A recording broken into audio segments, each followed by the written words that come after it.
it really got started when Barbara and I were at Clemson University, and I was finishing up grad school. And well, even before that, about a few months before I had this conversation with a stranger, really, about God's will. A friend of mine, his father committed suicide, and he called me up the one early morning, and he said, "You got to find my brother Charles." I barely knew Charles. He said, "Our father committed suicide, and you need to find him because I can't get a hold of him and get him on the way home." And so I cut classes for 4 hours, looking for him, going in places I didn't normally go. And after I found him, I told him the sad news. He got home, and but I was walking back to kind of my routine, and it was like the Lord spoke. It was like just a thought that I had done all of this rearranging of my schedule, not because I loved Charles, because I barely knew Charles, but I'd done it because I loved George, his brother. He and I had grown up together. We were close friends. And it was like that. The Lord kind of hit me and just said, "Berk, will you at least start opening your mouth to lost people? You may not care about them, but I do." And it was a very kind of like in my face realization. And so I started thinking a lot more about God's heart for lost people. And then I was wrapping up grad school. And about that time, I saw a friend, and we were talking, and he said, "What's God been, showing you?" And I said, "Well, I'm trying to figure out God's will for my life." And his friend, who was a stranger to me, said, "That's the wrong question. The question is, what is God's will, and how will you pursue that?"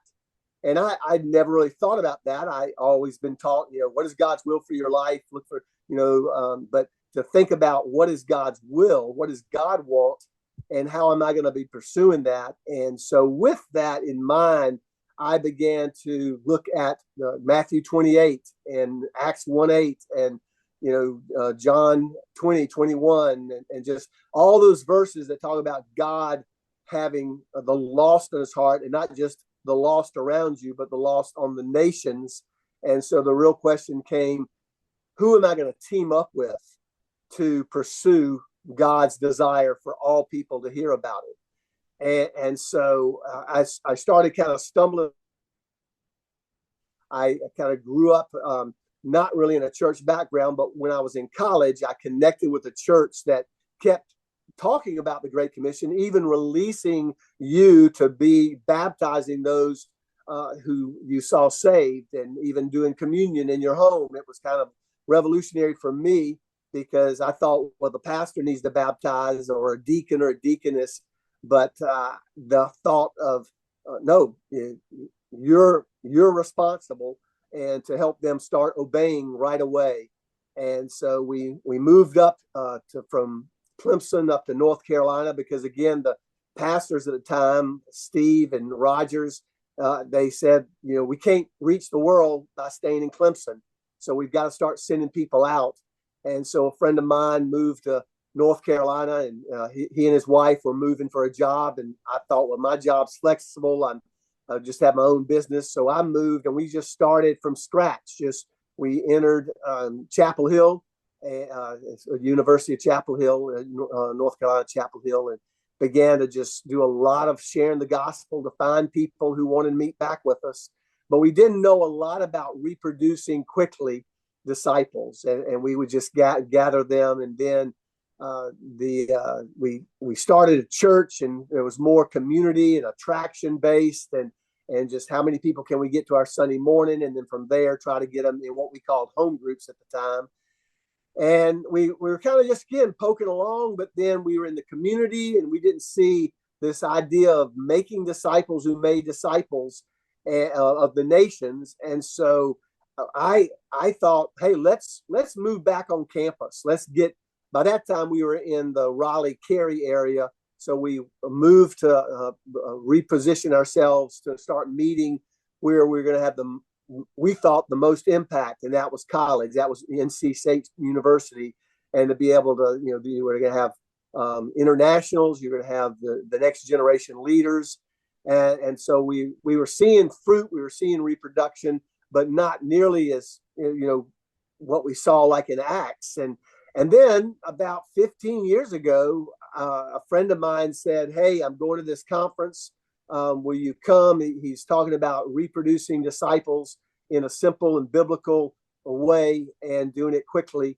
And so we read the book T for T and drove down and met Jeff Sundell. It was kind of an interesting thing because, like I said, I the night before we left, I had a dream of a man, a blonde-headed man with a beard, and it was like, there's nothing profound about it. It was just like when I walked in and I saw Jeff, I said, "Man, that's kind of the man I dreamed about," and so I'm going to pay attention to what he has to say. So that was a little more kind of oomph in my persuasiveness of listening and learning.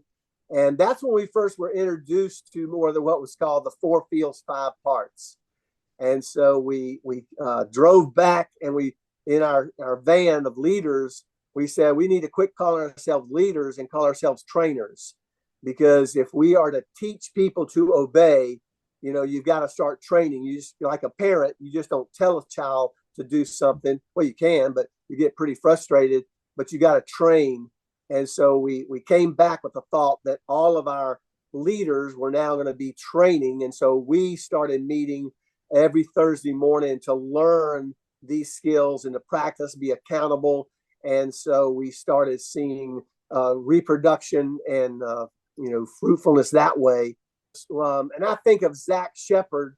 There are a lot of these trainers that were now not only sharing the gospel, but quickly envisioning them, like with Acts 2:38 and 39, that right away, you need to understand God has called you not just to forgive you, but to reproduce. And Zach started doing this with his friends and the people he was seeing saved. And so we were seeing like 3rd and 4th, even 5th generation disciples that Zach, led Trent, and then Trent led Jeremy, and then to the Lord, and started just passing on what they were learning. And then Jeremy with Keith, and so it started just he's probably the best example. And so we started seeing others did not see quite the fruit that Zach saw, but they were seeing a little bit more, to where they would see someone pray to receive Christ, an immediate challenge of God's heart for others, and baptism. And so that it kind of took off from there. Some were seeing quick discipleship, others were not. But but Zach Shepard is probably one of the best examples, as well as also Jordan Cook and Darren Williams, Keegan Rice. They started seeing reproduction of disciples, and but Zach's probably the one who saw the most growth in the quickest amount of time, through Trent and Faith, and then Paxton. So a couple of guys kind of going that way. So, And what had changed then for him and for others? I think the big thing that changed was the gospel was a lot simpler, because we did have a long gospel presentation. I mean, it was like 4 or 5 verses about the nature of God, 4 or 5 verses about the nature of man, about heaven, about hell, about what death was, the deity of Christ, 5 or 6 verses about the deity of Christ, and then even just follow up what it is to believe, to repent. And so you had to memorize those verses. You had to, really, and people were listening and receiving Christ. The thought of baptizing them right away was kind of being really emphasized a little bit more. And then so we went from those like 40 to 50 verses gospel presentation to at first it just went to Romans 6:23, and that was real easy to reproduce. But also the challenge that right away, after you saw someone come to know Christ, you say, okay, you explain this back to me. Give me 4 or 5 names of people you could do this, you could share this with. And then where's water? What prevents you from getting baptized? And really identifying if you've received Christ, the most obvious thing to do is to be baptized and to kind of start. We didn't say it this way, but trying to communicate living the Acts 2:38 through 47 lifestyle. And that Zach would not just tell people to do it, he would schedule in now it was his home church rather than his home group, and because they were responsible to be the body of Christ, but he would start taking each one out and modeling for them, and then assisting and watching, and then letting them go to start their own group. So those are some things that changed. That the gospel presentation was a lot simpler. The challenge for everybody to be, in the word and proclaiming the gospel. We didn't know the verse at the time, but in Philippians 1:14, when it says, because of Paul, most of the brothers and sisters in Philippi were boldly proclaiming the gospel. And so we said, what's our idea of most? When you hear the word most, you usually think 80 to 90%. You don't think 51%. You think, pretty most. And so we said our goal is that everybody in our home churches will be sharing the gospel on a regular basis with the expectation they will find someone to disciple. And so those little expectations changed. And then the mauling definitely changed, because it wasn't just go tell, but it was like, if you're not, meeting your goal of sharing the gospel, because we did start saying, okay, what kind of goals are you going to set for following Jesus? What kind of goals are you going to meet to fish or really find a person of peace, find somebody? So little phrases changed. And if someone would come like 3 weeks in a row and not met their goal, then Zach or myself or somebody would come alongside and say, okay, we're gonna learn this. We're gonna get this down to where you feel more comfortable.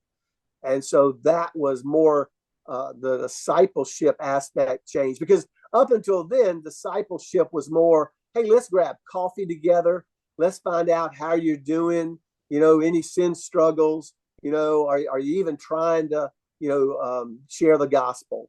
But now discipleship was more, you're out.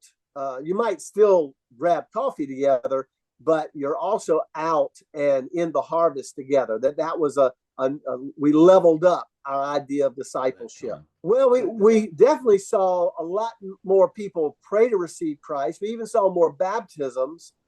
We did not see our Sunday morning grow, because the emphasis was more on, how are you making disciples? Not are you just trying to get people to Sunday morning?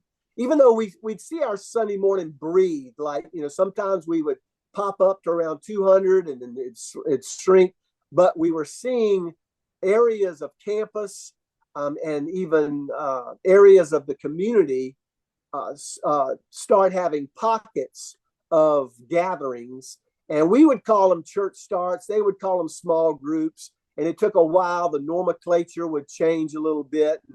And so, but we started seeing where we might have 150 meet with us on Sunday morning, but because of the multiplication of our groups, of our churches, we were seeing maybe 300 in our small churches, but only about 150 would gather with us.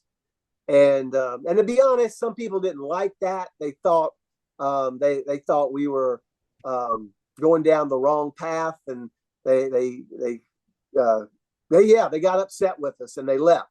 It would have been nice if they'd left in a nice way, and it would have been maybe nicer on my part if I'd have been a little more, just say, okay, this is how we're rolling. If you don't want to do it this way, how can we help you?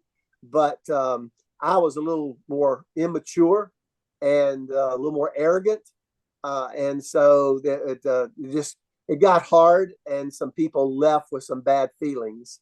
Hmm. Now, I mean, I think it's just realizing that, and I've tried to communicate this more and more, and even from a campus perspective, we realize that people are not going to stay. That hopefully, and then, most churches don't have people who really stay very long. I mean, because of job market and the atmosphere, people move, and so and I really thank God for Jeff's reminder that reminding people that when you do leave, well, take the friends that you've been discipling and you've made disciples with and start a new church. Don't find a church. And having the mindset of Acts 11 or Acts 8, but Acts 11, that when the people were scattered from Antioch, scattered from Jerusalem, they continued to gossip the gospel together. They gathered, and disciples were made to where they matured. And so so that was more of our perspective after the initial years. The initial years, I think I was just trying to maybe be too heavy-handed and not understand that God calls at different times and places, and I was trying to struggle just to still do this, but we started seeing that happen. And then when people did move, like Zach and his wife Elena, and Trent and his wife Faith, they moved up to Norfolk really to focus on Old Dominion, and so it continued on, kind of like a spider plant or a dandelion. You blow it. I don't know whether you got dandelions in Australia, but you just start. And then Darren and Keegan and left. Jordan left with another guy with a friend down to Wilmington, but that didn't work out well. So he is folded back into Darren and Keegan and working with them.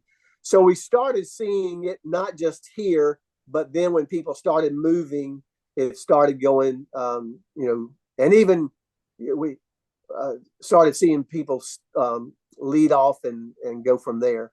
So the early years, I'd say, were kind of rough trying to get our bearings, and then finally it was like, okay, it's okay if people leave. People leave all the time, but we want to make sure they leave with a heart for God, a heart to know how to disciple, and so that went well too. Hmm.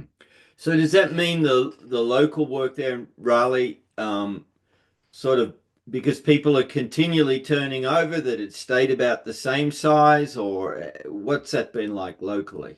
Yeah, locally, it's been about the same size, but usually when we only have like 4 or 5, like when Darren and Keegan, they took about 8 to Charlotte, and we could easily absorb that, and we just kind of kept going. Then when Zach and Trent left for Norfolk, we could absorb that, and then when we started having some of the people who were reaching internationals, they ended up moving over and helping Mateo in Cologne and then Morocco. And but we did have a group of about 30 leave 2 years ago. And so that was a little harder to absorb and to adjust. But when it was like, just 4 or 5 leaving, it was easy to absorb. We kept around, 150, 200 on Sunday morning. We looked at our Sunday morning, and I try to communicate that church is really done during the week with your close friends and family. And Sunday morning is a time to gather and celebrate and be envisioned and to pray, and to hear stories so that you don't feel alone, that we're trying to reach. So it's kind of like a tree. The fruit, the trunk of our tree is at NC State and the surrounding area. And then and the fruit falls, some of it falls close to campus, some of it bounces. And so the ones that have bounced a little further, we still kind of keep encircled, in contact with each other. And we try to emphasize the leadership gatherings that we do once a month. And it's kind of like, troubleshooting and how do you solve problems with that monthly leadership. But and then some of them have said, hey, Berk, we got this. We love you, but we're going to do our own thing.